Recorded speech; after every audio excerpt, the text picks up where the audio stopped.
Hi, welcome to another Trick of the Week. In this one, we're going to be looking at using a chord to tell everyone we're about to change chord. That sounds a bit odd, but when we listen to music, one of the things that makes music satisfying is when we are led through the song. When you're playing music, one of the things that makes it much easier to play with other people is when you can hear when something is about to happen, rather than being surprised by it. We're going to do a tiny bit of music theory in this one, but it's a really useful idea. I'll put it into practice. Say we're playing a song that has 3 chords, C, F and G7. And I've started playing my C. When do we change to the F?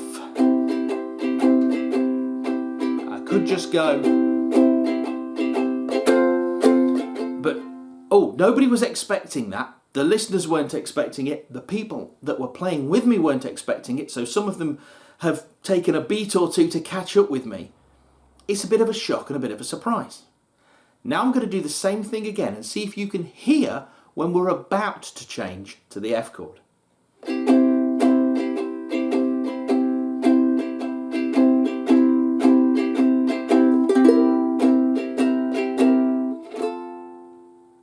Do you hear that? What did I do? I changed my C to a C7. And the minute I did that, we hear a tension. 7th chords have a tension in them. They want to resolve. They want to release that tension. And the best way to release the tension in that C7 chord is to move to an F. And I'm going to show you how that works in a moment. But if you're playing with other people, imagine that. You're leading a jam, a ukulele jam. You're doing a bit of a sing-song with the ukulele club. And as often happens, people start strumming, but nobody's really quite sure where the song starts. And if they don't know the song very well, they might not be able to follow the words. But if they hear that, here comes that change. Maybe there's an instrumental verse. I hear this all the time. There's an instrumental verse in a song. And because everyone stopped singing, everybody then loses their reference point and forgets where the chord changes are. So a song that goes C for a bit, and then F for a bit, and everyone's singing and everything's fine, gets to the instrumental bit, and they all go, I've no idea when it's going to change. Now, no, too late. But put one of those in, and everyone will hear when it's coming.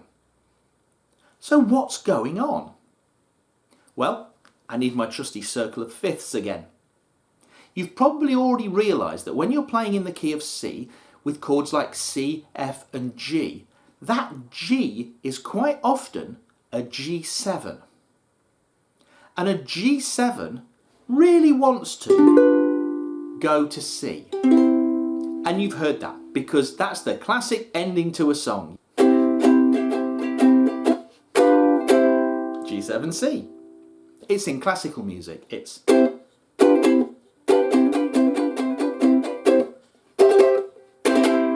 That high one was just another C. That was all C's and G7s. It's even... It's something we expect. It's something we expect, but we normally don't expect it to happen on the C.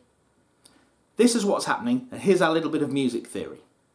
If we're playing a song with C, F and G7, we can think of those chords as our 1 chord, our 4 chord and our 5 chord.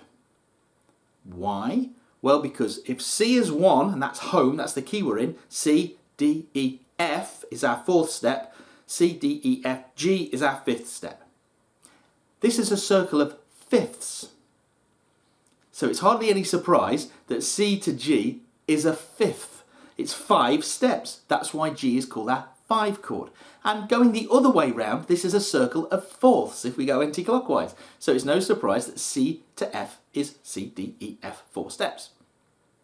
The way this circle is arranged though, it's the same all the way round.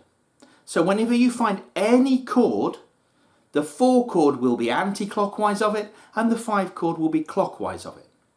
So in the key of A, we would have 1 chord, A, 4 chord, D, and the 5 chord would be E, and that's the one that if we play it as a 7th, really wants to go anti-clockwise back home again. So even if you learn nothing else from this tip, you've now got a nice way to put a full stop on the end of a song. If you're playing in A, you'll go, oh, 1 step clockwise of that is E. If I play that as an E7, it'll want to go back. And I can round off that song nicely.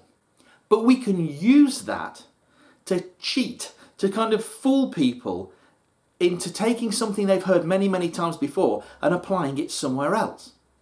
So if we're playing in C and we're on our 1 chord, the chord of the key we're in, our home chord, and we want to move to the 4 chord, the one anti-clockwise, so in the key of C, F, how do we do it?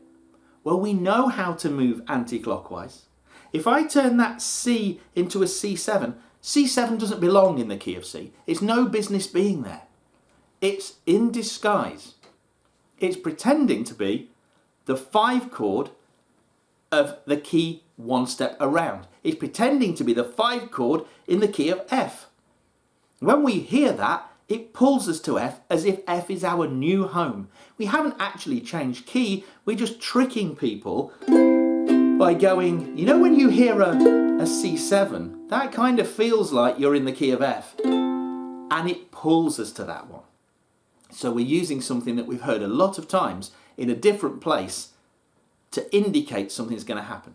So the next time you're playing a chord sequence that has bunches of chords that all belong in a key like that, like C and F and G, that G will probably already be a 7th. If it isn't, you could always play C, F, G, and just before you go back to the C, you can turn it into a G7, and going home to C will sound even better, and everyone will know when you're going to do it. But you can take that home chord and turn it into a 7th, and it will pull you to the 4 chord. Let's try that in another key, just so you can see what's going on. If we do it in the key of A is our 1 chord, D is our 4 chord, and E is our 5 chord, and that E, we can safely play that as an E7. By the way, this is why sometimes you can play an E7 instead of an E, and sometimes you shouldn't.